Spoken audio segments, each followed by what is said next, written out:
Yeah, Ajay sir, you can start. Good morning. Welcome to six of our webinars in the series of Leading Through Pandemic. Hope all of you are doing very well and your families are safe.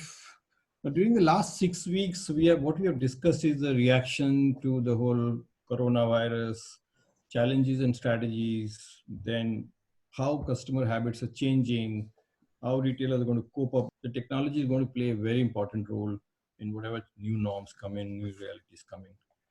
So next 2 weeks, today and next week, we are going to discuss what is the key technology interventions which will happen in the industry to fulfill the needs which are required. Now, let me introduce my guest today to start with.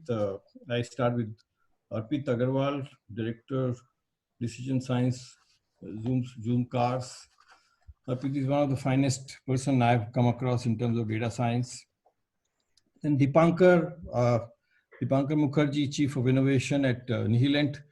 I'm glad that I had an opportunity to work with him, and he's one of the very nice and very, very complex personality because he's a creative man, but he looks at everything from a completely common sense point of view. Then I bring to you Mr. Mukul Bafna, CEO Arvind Internet, ex-founder Jabong, very famous apparel portal. Mukul is a very passionate digital technology guy, and he's now building a lot of technology stuff at Arvind Group. Then we have Rahul Chaudhary, managing partner with Stellaris Venture Partner, very active consumer tech company, consumer tech fund. I met Rahul some 12, 13 years ago. I remember that when he was with Helion, and I was trying to get my venture funded with him. But I was rejected, Rahul, let me tell you, you may not remember it. But that's fine. Rahul has opportunity to work with brands like Big Basket, Topper, Shop 101, Simply Learn, Livespace, and InFresh. And we'll get some insights from you, Rahul, on consumer tech. And finally, I have Vadiraj. Vadiraj is a very, very hardcore techie, especially a product guy. Vadi, again, I know him for the last 15 years and very passionate product man. In fact, 15 years ago, when I first met you, we were doing a lot of work on mobile technologies at that time, which was quite pioneering at that point of time. And finally, my name is Ajay Agarwal. I had retail and SAP business for Nihilent. I also had run 100 Watts. 100 Watts is an industry-led platform for retail technology ventures. We're trying to build an ecosystem where we encourage innovation through technology in the industry. Our registration desk has told us that some very interesting questions, and what we did is we tried to curate those questions into the DNA of our session today. I've shared some of the questions with my fellow guests today, and we'll try and talk around those things. One small disclaimer that whatever is talked here, whatever our guests speak, is all their personal views, did not represent their brand or company they represent. So just keep that in mind. Let me start with Dipankar. Dipankar, you are somebody who brings technology, creativity, and a lot of other common sense stuff in every problem you approach. So why don't you just set the context of this session, please? Sure. Thanks, Vijay. Hi, everyone. Everyone keeps asking me these days, Dipankar, is it really that bad? And I think what we are all doing right now is perhaps the best definition of how bad things are, because it's Sunday and we have 100 plus people on a Zoom call trying to listen to 6 other people talk about how bad things are. So I really hope our Sundays get better soon. But jokes apart, I think hats off to 100 Watts and Ajay putting this together. I think 6th week in a row, and it's been very interesting. And all of us are going to try and offer as much of a fresh perspective as possible. Like I just said, I lead innovation for Nihilent. It's a global consultancy firm. Before that, I've built digital businesses and design businesses. I also used to lead innovation and retail experience for Jio. And I've worked in a lot of advertising companies around the world as well. We're discussing technology in new retail. To put it in context, you need to understand that technology and new retail both are inevitable. Like you did not need the context of post-COVID crisis to have technology in new retail. In fact, new retail is something that Jack Ma came up with a few years back when he was referring to the convergence of physical and digital commerce. And with data delivering a better consumer experience, with traceability of quality of product of consumer, and immediacy of consumption. That was another thing, and that's really how Alibaba and the entire Chinese retail industry has been shaping over the last few years. But what we are here to discuss today is maybe how the first global pandemic of our generation is going to impact both of these elements, technology and new retail. Now, what we are seeing, all of us here are seeing, is that this pandemic is acting as a catalyst. Okay, it's speeding up the digital transformation of business across categories. It's forcing legacy enterprises to rethink the way they do business, and it's also pressuring startups to reimagine their model of operation. And in fact, quite a few are even trying to pivot to kind of suit the new world that it's coming on. A lot of people call it the new normal. I think it's the new abnormal that we'll move into, and we have to prep ourselves for that. But on the other hand, while at one hand it's a catalyst, it's also disrupting because the way we perceive a lot of things in retail or in any business, be it data or retail tech or analytics or marketing tech, um, design, packaging, logistics, or even issues around privacy, right? All of these are being thought of in a different perspective. And businesses around the world are now reevaluating and repurposing all these factors. But I think one thing that's consistent, that's going to remain unchanged, or maybe even become more significant, is the human context. Because be it consumers, employees, logistic partners, people are no longer going to be a data point, they will be the data point, all right, for any decision making in business. Now I'll just end with a very quick example, and then we'll move into specific questions. If you simply look at how stores are designed today, it's essentially dictated by sales, all right? Be it how the shopping aisles are laid out, or how merchandise is displayed, or how checkout processes are planned, right? It's all about how can I get consumers to move towards more profitable sections? How can I make them buy more during the checkout process? So it's always sales dictating it. However, now the biggest concern is consumer confidence, it's consumer experience, employee safety, consumer safety. And which is why every boardroom today is perhaps on a Zoom call and putting people first. And it is this human-centric approach that we will all be discussing, because people will be the biggest filter for even technology, right? Because innovation with which I'm concerned with is not about creating new tech. It's about essentially adding more purpose to technology, right? Whatever technology that we'll be talking here is largely going to be stuff that's already been there. And it's not going to be sexy. It's not the shiny stuff, all right? It's the stuff that you maybe do not see. For instance, be it using UV light to continuously sterilize apparel, or to use bots, or to use backend for forecasting and predicting demand without any historical context, logistics, and all of these things as well. So yeah, I mean, technology or innovation with human beings at the center, that's essentially what the entire conversation is going to be around. Thank you, Deepankar. Thank you. Let me come to Rahul. Rahul, now there are a lot of new online players are coming in, and online is becoming a new normal now. So there is a fear amongst all of them that once things start getting back to normal, how are they going to compete with people like Amazon, Flipkart, or any other biggies? What's your view, since you work with so many online guys? Yeah, so, that's a good question. So every company, at least in my opinion, has to figure out their moat or their differentiation.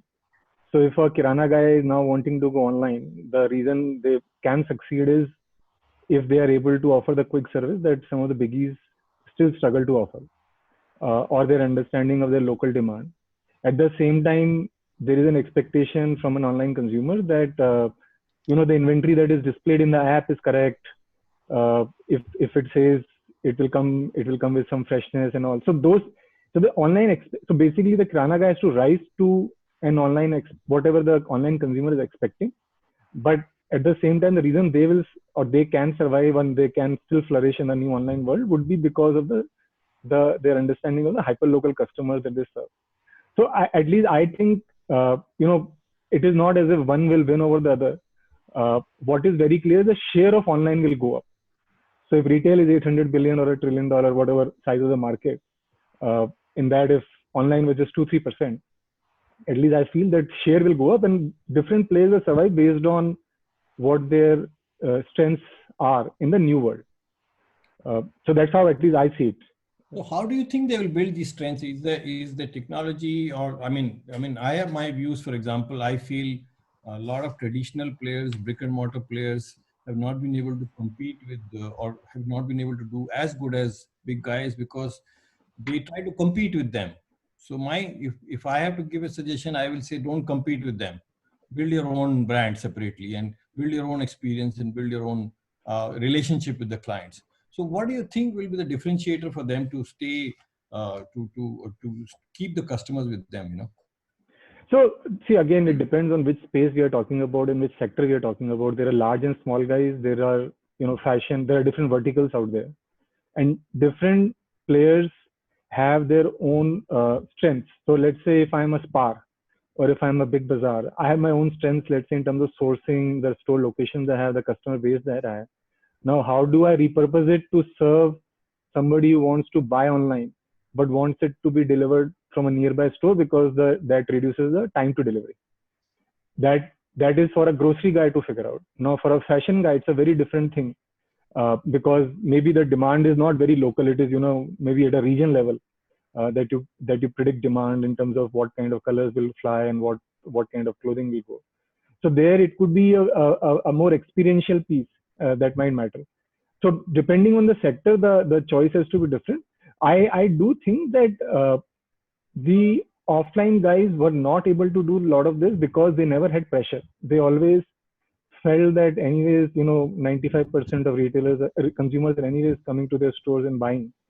So what is the need till the biggies are, the only thing they're offering are discounts and all. I think at least next 1 year will force everybody in retail to adopt new technology. So at least to me, this is a very long trial period that we'll go through. Hopefully, nobody can predict when the vaccine will be out, but whenever it is out, hopefully some of the distancing, the social distancing norm will go down. But by that time, people or consumers would have realized the benefits of omni-channel. The retailers would have realized how they can serve a much larger base of consumers and have these customers stick around with them. So this long trial period will hopefully change the way in how retail operates worldwide, including India. Thanks, Rahul. Thank you. Let me come to Mukul. Mukul, in your view, there's a lot of tech is happening and people are talking of new formats evolving. And since you're working on a lot of new technologies, what do you think there will be new formats emerging out of this whole situation? For example, kitchen on wheel and retail on wheel, So like already there are a lot of brands are trying this in colonies and in complexes, they're coming out on wheel. So what are the chances and what kind of technology will drive these new formats? Do you have any insight on that? Yeah, thanks, Ajay. So we, given that we're a B2B company, we're working with a lot of retailers and brands in the market. And as Rahul mentioned, this is the first time we are seeing that there is actually, we were living in a world before COVID where we were selling flood insurance on a sunny day, right? Where people were not really looking for digital as sort of the next wave, right? And all of a sudden it's raining and storming outside, and now you're selling flood insurance in a world where everybody's thinking about how do I now get omni-channel, how do we get digital? And so part of what Rahul said definitely holds true, which is this idea that you're living in a market now where people have, they finally feel that there's a headache to be solved rather than just omni-channel being a nice thing to do that someone is pushing you to do. So in that spirit, and what Dipankar said earlier, which is that a lot of what is being asked for in the market currently is not new technology. I don't think there's going to be a seismic change in what was being offered post-COVID, pre-COVID and post-COVID. So to your question specifically, Ajay, what we're seeing in terms of demand from retailers is that help us move fast with some of the things that we've been resisting for a while, right? That we've really not been paying attention to, but now given the post-COVID reality, where you are seeing consumers looking at digital as a way to be comfortable in buying, help us advance to the basics faster, right? And so to your point, the first, we kind of hear three asks from a lot of the retailers, and it's not fancy asks in terms of, create a new way, a new operating model for me that is so different or unique from a technology point of view. But really what we see is the first ask ends up being around connecting, right? Which is in the world before COVID, I lived in a world where I had a singular storefront, mostly a store. Now I want to have as many storefronts as possible where my consumers are going to be present. Assuming again that my digital demand is going to pick up first before my store footfalls, how do I be present where my customers are present? So if that means creating an ordering system where people from an apartment can order together and I can fulfill it together. So creating a small storefront that can be accessed by apartment people. Or if you have a WhatsApp store, right? So for certain categories, especially in non-shop goods, how do I create a storefront on WhatsApp where I don't have to touch feel the product? I know I'm buying Sephora oil every 2 weeks. All I need is a quick and dirty storefront to order Sephora oil, and it gets delivered to my door. So how do you create multiple storefronts? My consumers are present on Facebook, they're present on WhatsApp, they're present in their apartment buildings. Create multiple storefronts for me where I can then fulfill these orders either from my warehouse or stores. Now that technology is not rocket science. It's been there, right? All we're doing is making it simpler. The inventory has to be more real time. Your fulfillment centers now will be more than just your warehouses. So that's the kind of basic ask we're seeing in terms of connecting us to where digital demand exists. The second ask that we're seeing is around utilizing the stores in a smarter way, which is I have these physical assets. I have store staff, I have stores, right? Now, how do I ensure that these assets get used in an environment where footfalls are going to suffer? Again, not rocket science technology here. It's literally enabling the store staff to reach out to customers, creating interfaces where they can communicate with customers, drive traffic to the footfalls at some point, but more importantly, even help with digital conversions. So creating a communication channel between stores and, for example, apartment buyers groups, right? That's a simple idea, but it creates a way for you to influence conversion digitally. How do you start using your store inventory in a smarter way, right? Like we said, localization is going to be a flavor that we are going to see in this environment, which is e-commerce previously, when we were doing Jabong or any other e-commerce space, was around trying to create access pan-India. Now the challenge is really going to be around supply-demand mismatch even locally, right? So how do you get the store to become a focal point of fulfillment for local demand, right, digitally? So that's the other thing. And the third bucket that we're hearing our kind of retailers talk about is how do you promote my products, right? For the first time, I'm going to have to digitally promote my products, not used to customers coming in my stores, but how do I now start promoting my products in a smarter way digitally? And there, to your question earlier, Ajay, we live in a world where the strength of most retailers pre-COVID was that they had footfalls coming into a store. They had loyal customers who were coming to their stores, regardless of whether you were marketing digitally or not. But now in the digital era, you have to find ways to get your loyal customers to come to you digitally. And so how do we start using marketing spends in a smarter way, in a tight marketing spend budget, to start drawing customers to our digital channels? Now that's a lot of guerrilla marketing, right? That's a lot of, not spending a lot of money, but getting customers to come to your WhatsApp channel, getting customers to come to your Facebook page and buy something. So that's the kind of ask that we're seeing. Nothing crazy in terms of technology ask, just hooking it up better for them. Also creates a lot of opportunities for targeted marketing, isn't it? It does. It does. Thanks, Mukul. Thank you. Let's move on to the hardcore technology points, some of the technology stuff. Arpit, let me come back to you. Data science has been talked a lot, and everybody talks about BI analytics in every business. And this phrase called data is the new oil and things like that. So what do you think will be the new phase of a new role of data in this post? Like Mukul just mentioned about targeting customers. So what do you think how this new data modeling will play a new role in this new normal?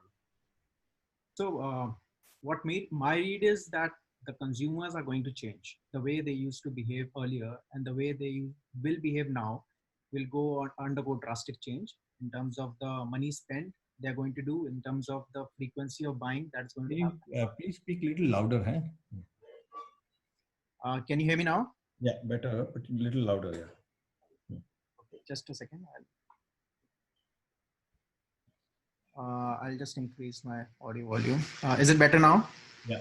Okay. So what I'm saying is that the consumerism pre-COVID and post-COVID will be absolutely different. The way people used to buy before, the frequency of buying, the volume of, as in the ticket size of buying is going to undergo change because there's a frugality mindset that's going to set in very fast. Because if you see the economy is down, people are losing jobs or they are undergoing pay cuts, so the amount they will save will be much higher as compared to the amount they will spend. Now, this is where data comes into play, into understanding customers well. Which type of customers are undergoing what kind of change? How are the basket size of customers changing? How are the customers changing who used to prefer luxury brands? And now, how are they going to behave? Are they going to stick to it? Are your loyal customers going to stick to you or not? So a lot of data will be utilized in understanding the customers and retaining them. So that's going to be a real challenge. Relevance is going to be different. So in data, especially, when we train our models, we use a lot of data from the past and then predict the future. But now, if you see, the data of the past has become kind of irrelevant to a large extent. I won't say totally irrelevant, but to a large extent. So how do you use the current data that you have flown post-COVID as soon as the retail stores open out? I remember Mukul was saying that some of the high street stores have opened up, right? How are the consumers' buying patterns change in those high street stores as compared to before? So this is where data plays a very pivotal role in understanding what is relevant to customers now and then retaining them.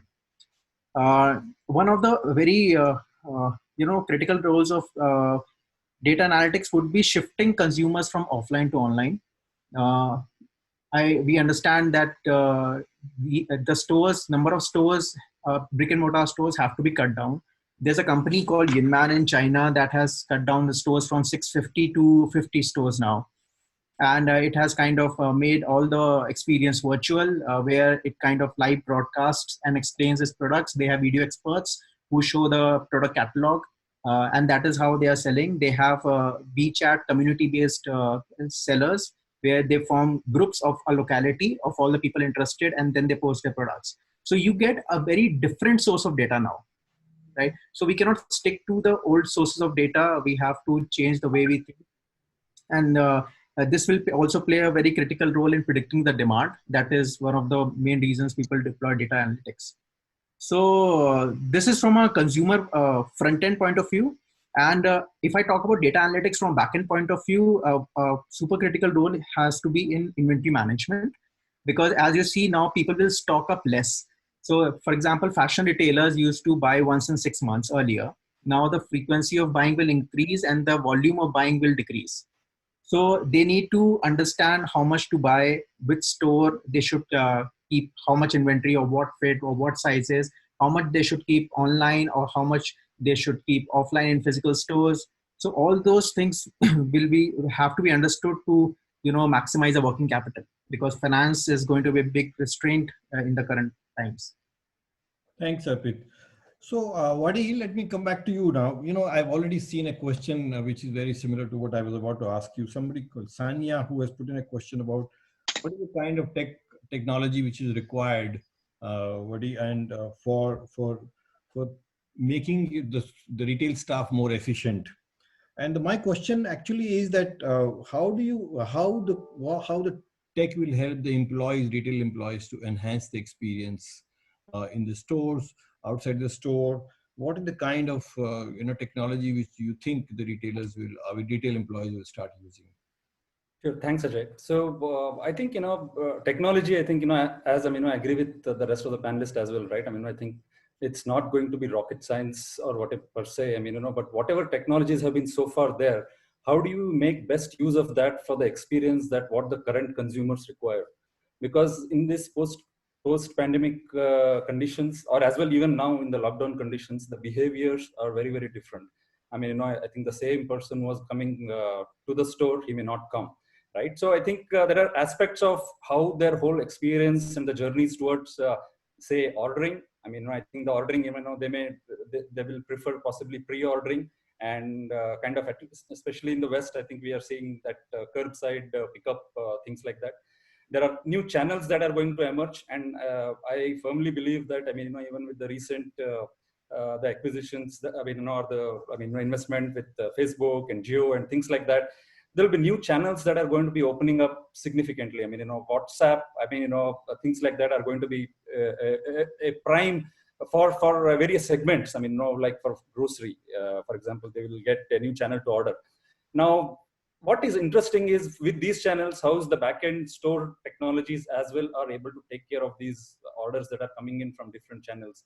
The retail stores who are used to people coming in and they are offering those products, now suddenly they have to become omni-channel. I mean, in fact, I'm of a firm belief, and as well the other panelists as well touched upon that it's a omni-channel is going to be a, earlier if it was kind of everybody was trying to do it, I think in the next few years, I think it is going to be mandatory. I mean, I think whatever is there online, how people know what's the inventory on the store, again, the data technologies are going to be there. Other part on the retail people, it's retail store employees itself per se. I think there are going to be this whole pandemic. I think, the way I see it, it's going to be, I think, it's not going to stop and suddenly, I think we're all stabilized and kind of, in a sanitized world, right? I think at least 1 year, 1.5 years, there are going to be frequent changes. I mean, there will be lockdown, there may be another lockdown, there may be consumer changes during that time. So it will be a kind of shock period, recovery period, stabilization. So I feel personally, I think there is going to be a lot of training that the store operations, store employees need to have it. So one of the key aspects would be how employees could get trained quite fast. I mean, they will not be traditional SOPs. I mean, where if you have 400, 500 stores, how do you get an SOP across? So again, technology would play a role there in terms of how do you get these trainings across. So all in all, I think for the store employees itself, I mean, training and the new technologies that you could use. I mean, especially in for example, in fashion, there may be things like virtual mirrors. Again, the store layouts might change. Pickup. I mean, I already mentioned about that cashless transactions, where self-checkout would again be a very important experience that will come. So essentially, people would, in the next few months or for a year, I think, touch-based interactions would reduce, and anything that has an implication on tech would be the thing which will move faster and get adopted fast. That's my view, Ajay. Thanks, Wadi. I can see a lot of questions are coming in on AR, VR, and fashion store, trial rooms, and things like that. Now, in this context, let me come back to, it's difficult to pick up every question, but let me come back to Deepankar. Deepankar, you are very good in experimenting with new technologies, new models, and new ways of marketing things. So what do you think, how will be the new AR, VR kind of a technology will be deployed in building customer experiences? Any models which are emerging? Sure. I think extended reality, if I look at the larger bandwidth of augmented, virtual, and mixed reality, is going to play a big role. The question is, how staggered will the rollout be? Because honestly, as of right now, technology is not ready, right? When you say virtual reality, in fact, had been seeing a massive nosedive. The COVID-19 created a spike in demand. Right now, the supply chain really needs to hit back in time. If we are able to hit back, we are right now at only about 25 million virtual reality headsets around the world. All right. The projection was that by say 2024, we will hit about 100 million. If the supply chain can hit back, then maybe within this end of Q4, we can see 100 million happening. However, within retail, the context of retail, it's challenging to see VR play a very big role. VR will play a role in silos within that, whether it is art galleries, whether it is automobile companies, whether it is tourism companies. But there will be a lot others where VR will not be so practical. Especially inside a store where you have a lot of people coming in, you really can't have a virtual reality experiences so much because of the hygiene factor, because you're essentially wearing a headset. the adoption rate across the world hasn't been very high. It's limited to a certain demographic. So I think we can leave VR at a certain space. It will take some more time, some more players for the ecosystem to build up, for more plugins to come in, adoption to be going higher, in-game commerce to start happening much faster, interactive VR to kind of build in. But what's really going to pick up is augmented reality. Brands were already looking at a lot of augmented reality interactions within their retail experience. The demand for AR developers in the last 3 months has been massive. It has shot sky high. The prices also have gone up. The good thing is we are right now in a situation where almost every smartphone has native AR capability. So you don't really need to download an app anymore, which was the case even a year back, right? So augmented reality is going to play a big role. It also helps retail organizations specifically to have contactless demonstrations and offer information in a more contactless fashion. However, it's not as simple as many people would assume it to be, because you're essentially backlinking it with your inventory and making it also not tag based, but essentially use a sense of computer vision to kind of recognize what product you're talking about. As long as it's going to be taggable and tag based, it's going to be challenging. A lot of players are already playing in this space. A few interesting developments that I would want to point out. One is a lot of effort in startups trying to create technologies where you do not need headsets or screens to experience immersive environments. All right. Once that happens, a lot of differences will be seen. In virtual reality, we are seeing a lot of demand in virtual reality office campuses, where you have actual companies picking up VR office suites and doing virtual board meetings without the VR headset, using a regular computer. I see VR malls becoming a reality, where you can actually walk in without a headset, using just a computer, and kind of experience it together with your friends. So that will be interesting. Sadly, last month, Magic Leap, halved its workforce, fired some of its top leaders like Kathy Hackle, etc. It's going to focus more on B2B. HoloLens also, Microsoft hasn't been doing much in mixed reality. So we are really looking forward to Apple to kind of do something really big and disruptive. If that can happen, then it will be a game changer. But as you know, none of us can really predict how consumer behavior will be. We're all saying that people will not want to touch things anymore and not do that. But you have examples of what happened in Guangzhou, where right after the lockdown, the Hermes showroom opened up. And on day one, they did about, I think, $2.5 million in sales. And social media went crazy, where people were just looking at clothes and handbags and stuff and just posting it online. Whereas you have the other side, where in Germany you had retail stores less than 8,600 square feet open up. All the massive stores opened up, but nobody turned up. So you really don't know which side the consumer behavior will be. But yes, AR will play a big role as a closing statement. VR will be a staggered flow for adoption. I hope somewhere in the conversation we later touch upon virtual trial rooms. I saw some questions there as well. I would love to take that up once that comes in. Thanks. So Rahul, let me come back to you if you're there. We are, you have been working with so many ventures, and you have, most of your ventures are online ventures. And what do you think is going to be the gap now? This whole offline, online, there's a debate going on. So what do you think will be the relationship, and how narrow the gap will be between online? As an online investor or an omnichannel investor, what is your view about, a 20,000 square feet view on this whole thing? So as a business, I think the boundaries are blurring, and it will blur further. The reason they stayed in two different, while even at a government level, we talk about e-commerce regulations and retail regulations in two different,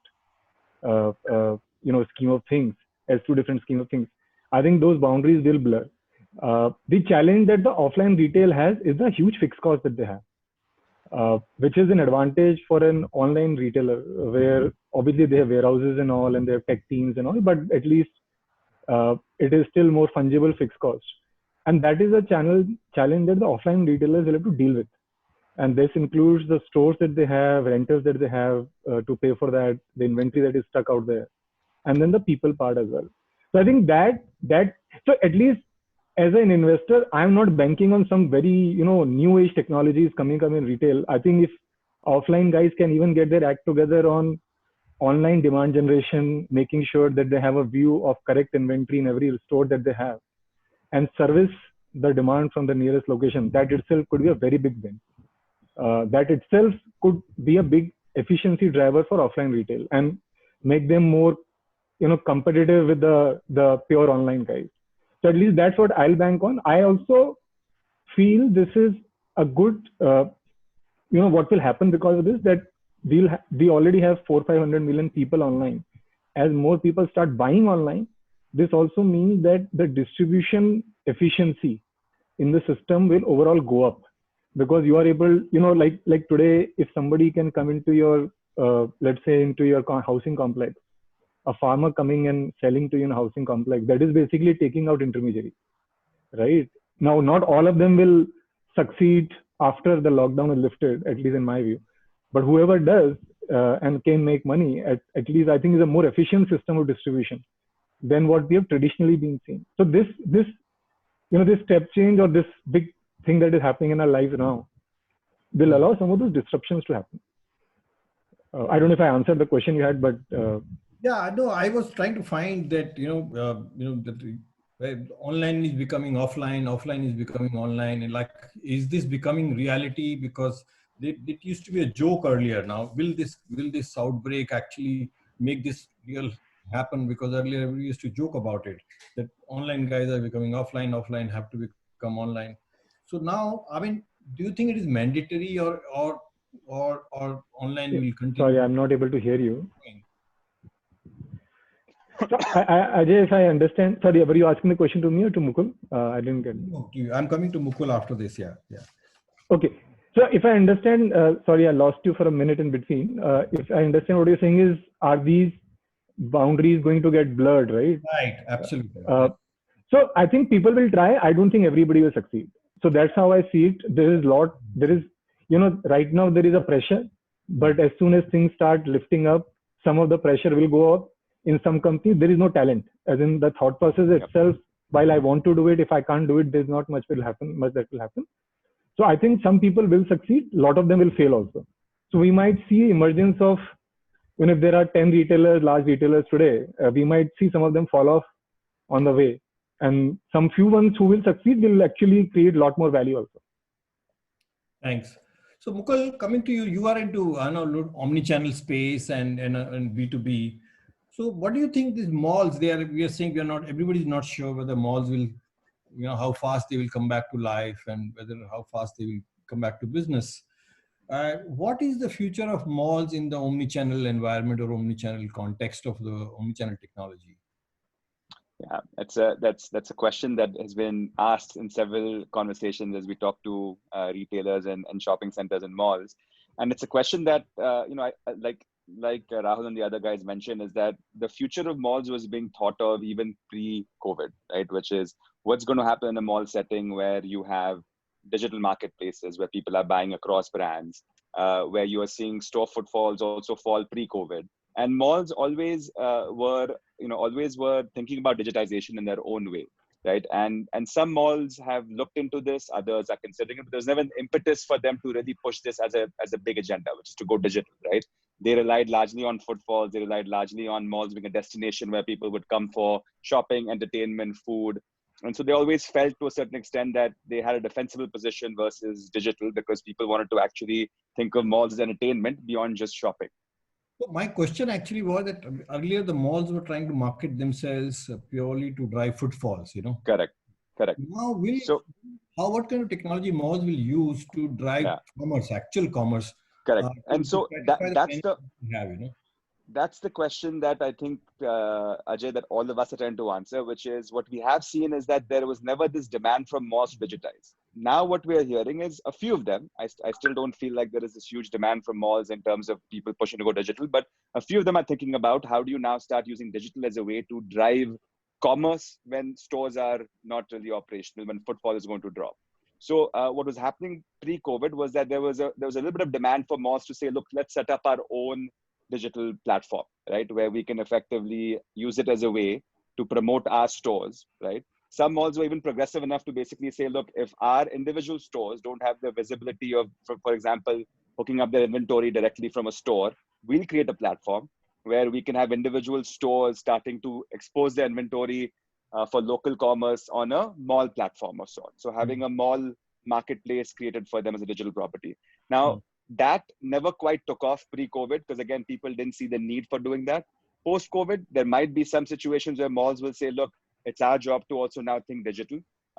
We've seen some interest, for example, in the Middle East where retail has been down severely, even pre-COVID, right? So there, what we're seeing is malls are trying to create online destinations where they can start marketing their local inventory from the mall. They will start acquiring footfalls digitally for their brands and retailers in the mall. Again, you have to remember that some of these malls already have some sort of loyalty program. They have some digital activities already. Using that CRM database to then drive traffic to a mall property is what they're trying out in the Middle East. Also providing services to customers, right? So how do you get customers to come to the digital property, give them value-added services like curbside pickup, you can order online, have it picked up from the mall, offering them parking services, valet services. These were all being tried out, but there was never a level of seriousness in this endeavor. Now, post-COVID, if you are going to see decreased footfall, I think there'll be much more of an impetus for malls to think about how do you still take your offline footfall, but digitize them in a way where you are still able to create and promote your property online. Now, again, that's not going to be as easy as a retailer. As Rahul said, a lot of these malls don't have native capabilities. They're going to have to work with vendors and most importantly, they're retailers because a mall is nothing except for a collection of retailers and brands and food services guys coming together, right? And so they have to get their individual stakeholders on board to make this platform valuable. So there's still a bigger hurdle for them to cross than retailers going digital first. But that is the push, which is how do you create digital properties for malls online? Thanks, Mukul. I can see there are a lot of startups who are here. I can see in the chat box. So I have a question. I have an appeal to all the startups. In case you're into retail technology, please reach out to us at 100 Watts, and we'll see how we can help you if you're looking for any help in terms of understanding what you're doing, understanding your way forward. We'll be very happy to work with you. Now let me come to Deepankar. Deepankar, what do you think? You talked about just now. You were talking about this fashion industry, and what are the kind of new technologies? Again, coming back to that for high touch and automobile selling. You mentioned briefly. Can you briefly touch on that? That kind of technology which will be required to give high fashion experiences and basically the touch and feel experiences by not being there physically. Sure. I just wanted to add one point to what Mukul was talking about regarding the malls. Another very interesting thing that's happening right now is retail stores are also going dark. Okay, so dark store is a concept that's coming up. You've had, nearly, I think, 25% of storefronts for things like Bed Bath and Beyond. They are allocating 25% of the stores for just fulfillment of online orders, right? Malls become a great place for that. So I think going digital first and behaving like a marketplace and getting digital traffic in would be very interesting in the mall format. Coming to fashion and technology, I would want to very quickly, because I saw a lot of questions on the virtual trial room and people are very excited about it, that can happen. Unfortunately, the way virtual trials exist right now as the existing technology off the shelf is not going to work out. It's more of a gimmick and an indulgence than anything functional. What you need to add to that is a lot of maybe LiDAR, which is like light definition and ranging, light detection and ranging, and you have to have computer vision built into it, artificial intelligence, to kind of understand body contouring, shapes, what's going to fit you, how it's going to look. what's the contour points and all of that. That as a off-the-shelf product does not exist. People will have to essentially build custom solutions for that. Once that happens, yes, it will become very interesting. What we're seeing in fashion, I don't think the idea is for retailers to try and eliminate physical trials, but to reduce physical trials. Once you've reduced physical trials using technologies like augmented reality or interactive videos, it will be very interesting to see people try out fewer clothes and then try it out for the best fit. What would be also interesting to see is how retail stores, especially in the apparel industry and footwear industry, are able to manage the flow of tried out clothes back onto the rack. Use of UV light will be very important. Use of a sanitization workflow will be very important. I think these are very simple implementations which can be done. A lot of workflows need to be impacted on that.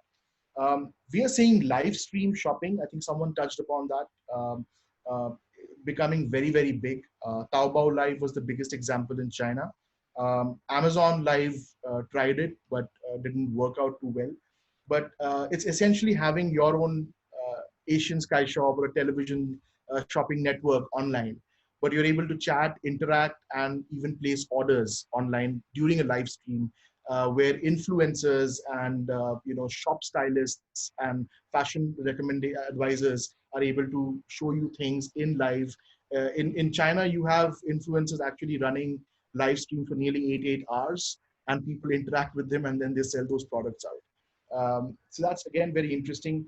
I see a direct impact of that also in the automobile sector, where you have different kind of people right from at the showroom, because automobile showrooms are going to become a difficult place because you're seeing a massive spike in the requirement of personal transportation. People don't want to go for public transportation anymore.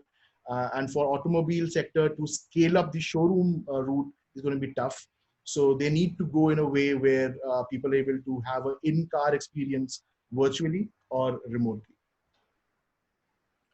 Thanks, Dipankar.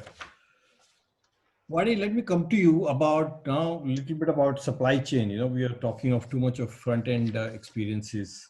So in this whole online, offline world, what is when we are syncing the whole online, offline space, what are the challenges in supply chain and inventory management, which you think, and what kind of technology you think will be required? And once you finish, I'm going to invite somebody. I can see there's somebody I know, Ajit Singh, in the audience, who runs a supply chain solution company very successfully. I know him for the last 20 years. I would like to invite him for a 1-minute comment after this. Yeah. Sure. Thanks, Ajay. I think when you talk about supply chain, I think there is a whole angle of even supply chain, and in the context of omni-channel, I think we need to also include the whole aspect of last mile delivery as well. I think which is a prime importance thing in the current times, where you're omni-channel and how you're delivering as well, right? So I think coming back to the core supply chain, I think what is going to be very, very important. Again, it's slightly industry agnostic. Food and groceries will have a certain different pattern versus fashion. Fashion, I would say that would have a much more I would say the importance of supply chain in terms of fashion will be very high. Coming to food and grocery, I think in the current times the behavior again changes in terms of how people buy. If they were buying once in a week, probably this, I think they would want to buy once in a fortnight, because they would want to go out less. I think and prevent as much as a part of the prevention.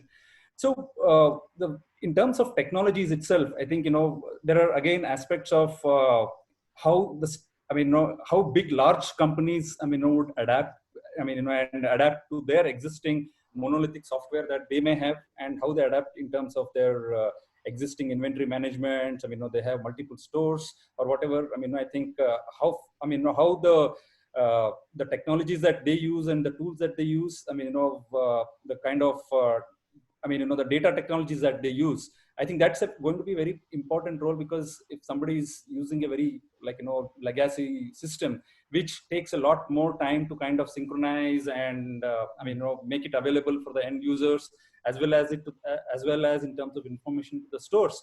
I think that is going to be much more difficult versus, I mean, I think if you're somebody is using a much more adaptable as well as, I think, which can synchronize fast. So any of these, I think, in terms of supply chain technologies, I think, and the inventory, I would say, I mean, what kind of MDMs the retail companies would use at their back end.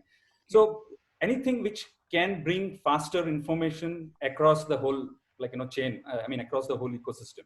I think those are the ones which will be of importance. Thanks. Yeah.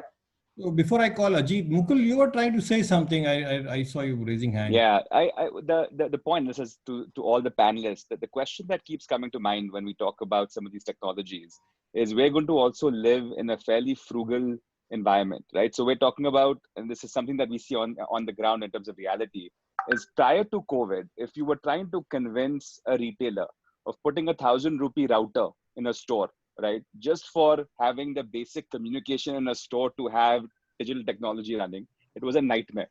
Any of you guys in the panel that have sold technology, B2B technology, you start running into 1,000 rupee question marks, right? Can a retailer afford 1,000 rupees?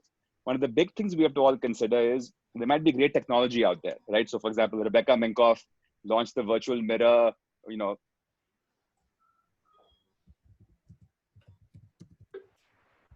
in most stores where it's cost effective for somebody to even have a virtual mirror in a store, right? And like Dipankar said, a lot of this technology is still at a stage where it's very high on the cost curve to even make it rationalized for a market like India.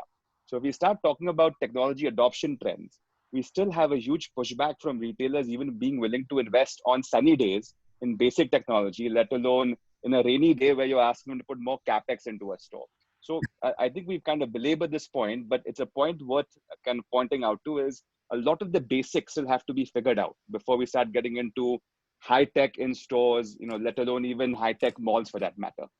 So I think a lot of the adoption curve as consumers become sticky is getting the basics off the ground. Like Rahul said, there is no doubt in our mind that the most impeding and imminent thing that retailers have to think about post-lockdown is that if I can't even take my localized inventory and make it visible to channels, doesn't matter if I have AR, VR in the future. So I think that's the point I'd love to hear from Dipankar specifically, is that how does some of this technology become more usable in a post-COVID world, given where they are on the cost curve? Thanks, Mukul. Now let me call Ajit. Ajit, are you unmuted or no? Ajit, are you there? So Ajit, you have been into supply chain for so long. Just quickly, can you give us a 1-minute perspective on how do you see the supply? Because supply chain is the only most disrupted area right now. What kind of new technology interventions will improve supply chain or help this current situation?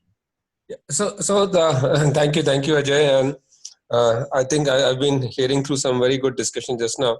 So we have been talking to a lot of our customers, a lot of manufacturers and people in retail. And what is happening is, their supply chains are completely disrupted.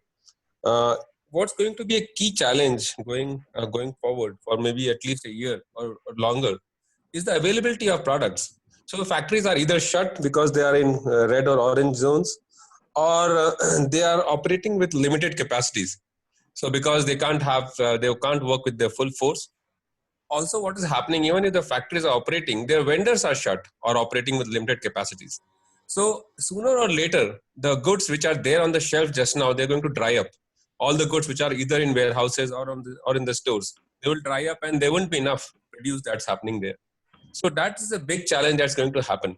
So availability is going to be a big thing. Other change that I see is that consumer behavior is going to change a little. They're going to focus there is going to be a slowdown, and the consumers are going to focus a little more on essentials rather than frills, etc. And also they will be little less picky about the brands, because they are just now focused on wanting the essentials. So there is an opportunity in this environment for retail companies, in the sense that they can promote their own white label stuff, because consumers may not be so much focused on the brands, or they can prioritize the brands which are giving them higher profits. And what will be key for the retailers is to actually ensure that at least there are some brands or products available of each type, so that the consumers are not dried up. They get what they are looking for, even if they don't get a brand of their choice.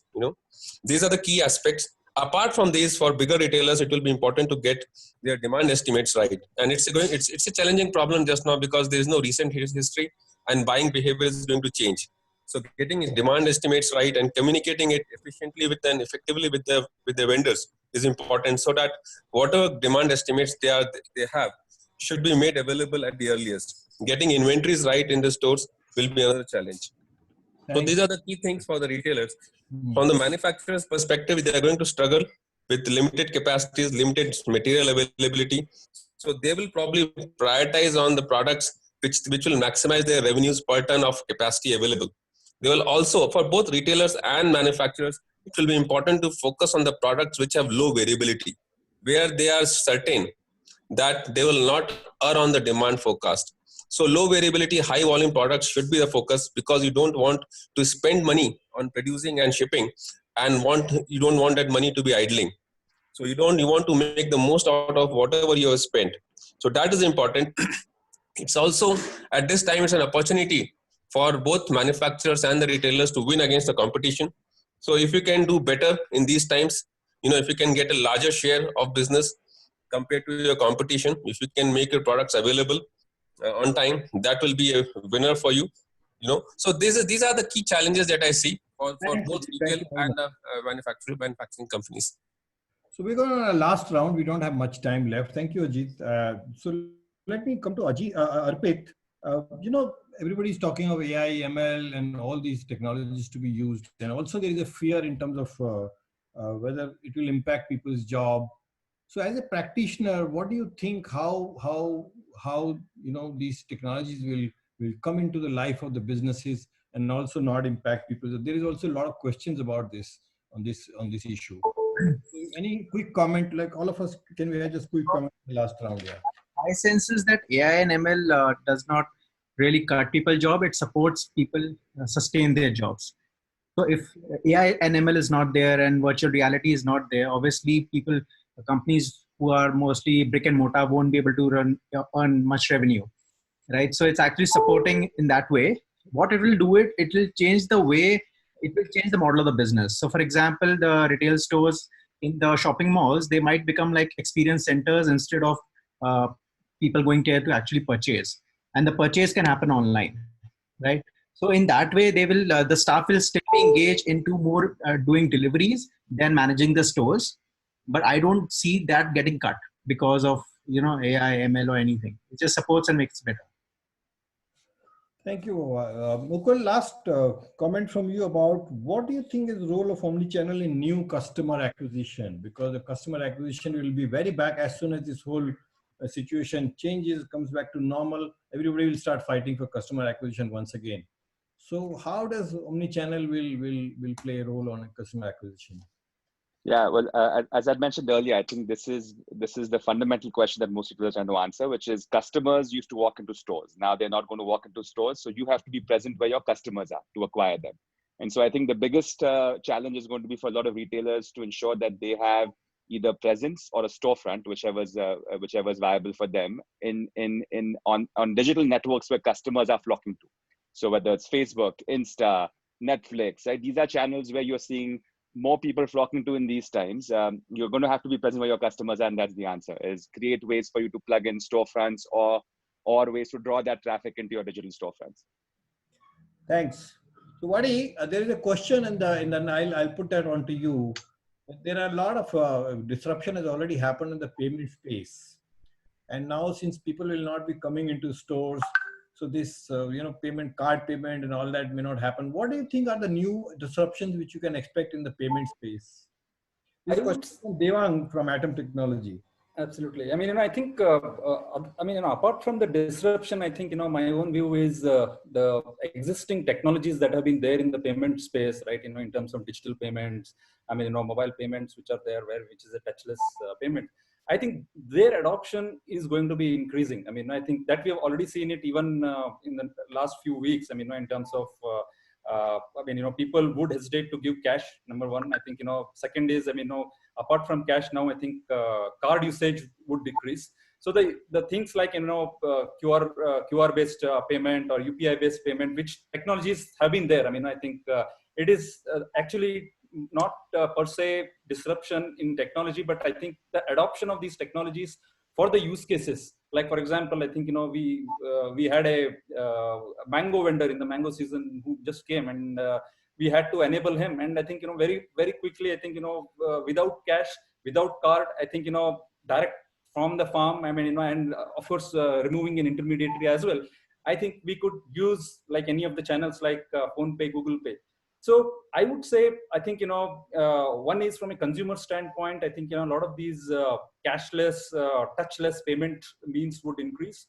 Second is what is going to happen inside stores is, again, I think, self-checkouts, and again, self-checkout along with payments, which is like, non-card based. I think that adoption will increase. So my view is, I think there will be flip to actually the existing things which are there, which are like cashless, or rather touchless payment means, which are there in store as well as out store. Out of store, as well as, I think, of course, with omni-channel, pre-ordering and on the on the internet as well, right? So that's my view. So Dipankar, I'm coming back to you. There are two questions. One I picked up from the chat room, and one I've got my question. First, number one is, what is the role of a content will play in the content technologies will play in the coming time? Number one. Number two, somebody is asking, Dipankar, if you are given a job to enable a fashion street guy to sell digitally, what will you suggest him? Just use the resources available right now. Go on TikTok, start selling. People have been selling on Instagram successfully and taking money in bank accounts using IMPS, and it's possible. And you can sell it by India Post. So that's the bitter truth. You don't need virtual reality, augmented reality, or anything for that. What was the first question? Content. Yeah. So content, I think there are two ways I see content. One is content tied to commerce, wherein shoppable content, which was seeing an uptick, will now become massive. Content-led commerce will be brilliant because you are going to face difficulty in finding engagement from a physical space. So influencers creating content, brands creating content at a store level, store employees creating content, and making that shoppable is going to be big. On the other side of it, I see a lot of AI coming in and creating. It's already happening. It's not that it's not happening, but I see a lot of other companies and brands taking it on, which is content being created and curated in an automated workflow, right? You don't really need people anymore to craft out brand relevant content. You can have a bot that's essentially crafting out the entire content workflow for you, pipeline for you. I wanted to just add one more thing, Ajay. I'll wrap up after that. I wanted to, when Ajit was saying about the warehousing and inventory management and all that, I feel a lot of retail stores would want to push some of the complex stuff upstream, right? So for instance, tagging, sorting, labeling, all of that, which used to take time of store employees, needs to move to at a DC level or at even a manufacturer level, which will mean a hell lot of different digital integration. You just put off your video. I did not, but I can start again. Yeah, am I back? I lost you, Dipankar. Am I back? So let me move to Rahul. Rahul, this is the last one. Sure.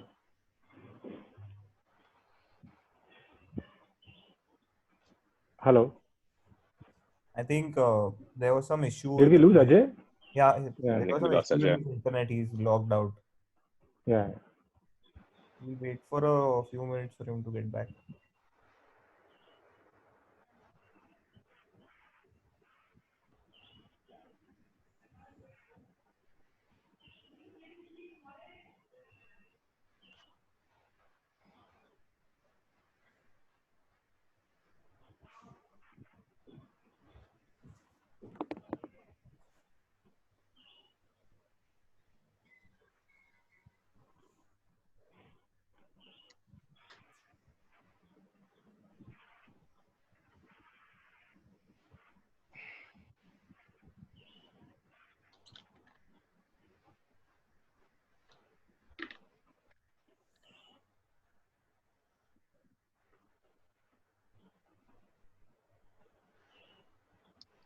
Am I on mute, Rahul? No, you're not on mute. We could No. actually hear you. Okay, all right. Ajay sir could not. Just popped out. I'll just quickly complete what I was saying. I Sure. think if we move a lot of the complex stuff upstream to DCs and vendors, retail store employees then can follow the protocol that are required. Social distancing is not an easy thing, or hygiene is not an easy thing to do if you also give them all that other work. So, and also consumer engagement, creating content, all the stuff that we are saying, how do you make one person do that? So I think, and once you do that upstreaming, it will mean a very different kind of digital integration than what we are all used to.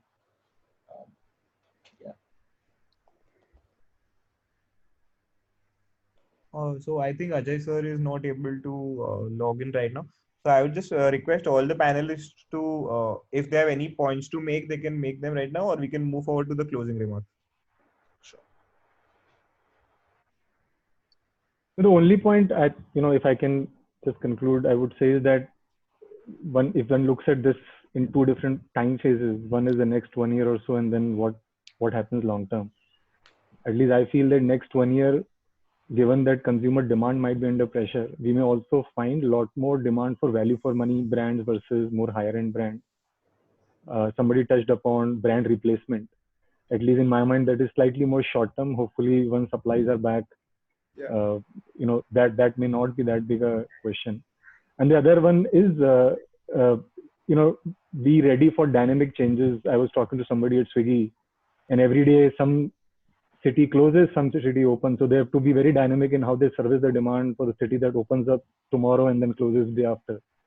It may not happen that frequently, but at least that's the other thing we'll see in retail over next 1 year.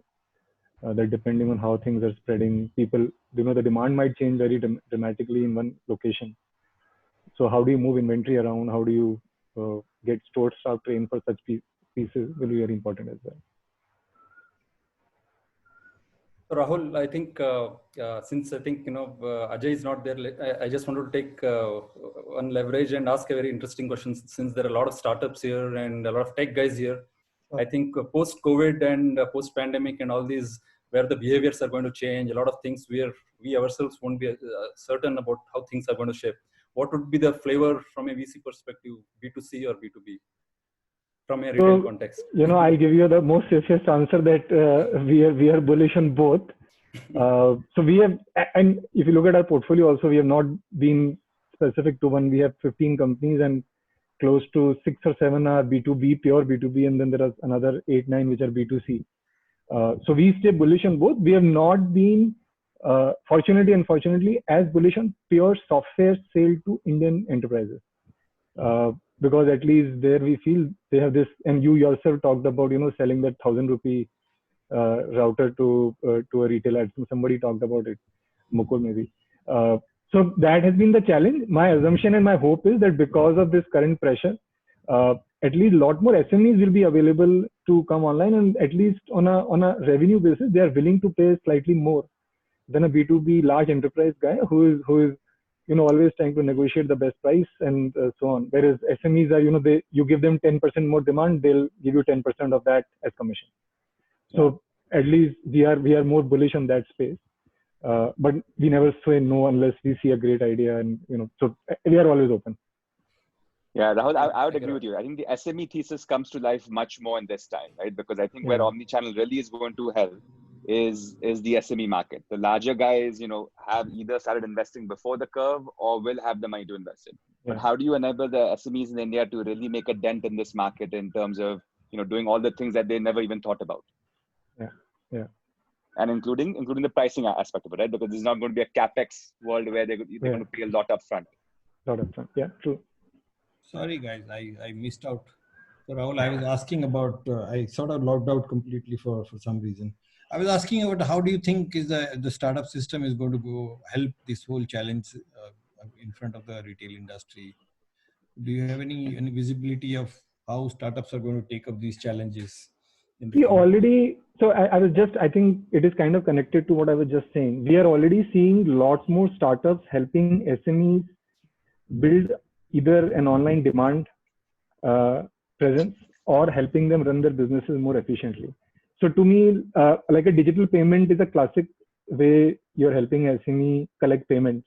So when my Kirana guy delivers to my home, all I have to do is to do a Google Pay or a Paytm or a Phone Pay, right? So that to me is like the supporting enabling technology. But we are seeing a lot more front-end technology companies who are going to work with SMEs.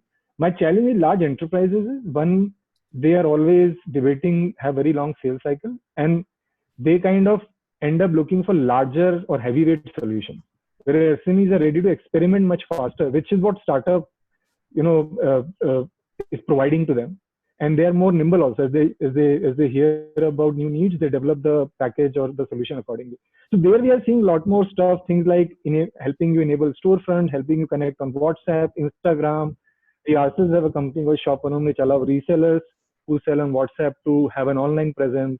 There are people who are working with Kirana stores who are saying, I already have, let's say 20,000 SKUs, so no need to create a new catalog. You just check mark whatever you have, make it available online. You have your customers, sell your stuff on WhatsApp and other social media channels. So those are some of the examples which, again, those solutions existed. I think we are seeing a lot more refinement, a lot more focus from startups on that piece. Thanks, Rahul. So before we end, I want to tell all the startups that we are going to launch at 100 Watts and TiE Mumbai is going to launch this whole product demo sessions starting 24th of May. And if you are interested, very soon you will see an application from TiE Mumbai will announce inviting applications. Please start applying for that. If you have made interesting products and some innovative products, please apply for that competition. And we are going to start those sessions from 24th of May. And just look for TiE Mumbai appeal and registration request for that. Thank you very much, everybody. Thanks, Rahul. Thank you, Mukul. Thanks, Vadi and Arpit and Dev. And Dipankar, I think, is already gone. Thank you very much for your Sunday. And you take care. All of you stay safe. Bye. See you next week. Bye. Thanks, Ajay. Thank you, guys. Bye.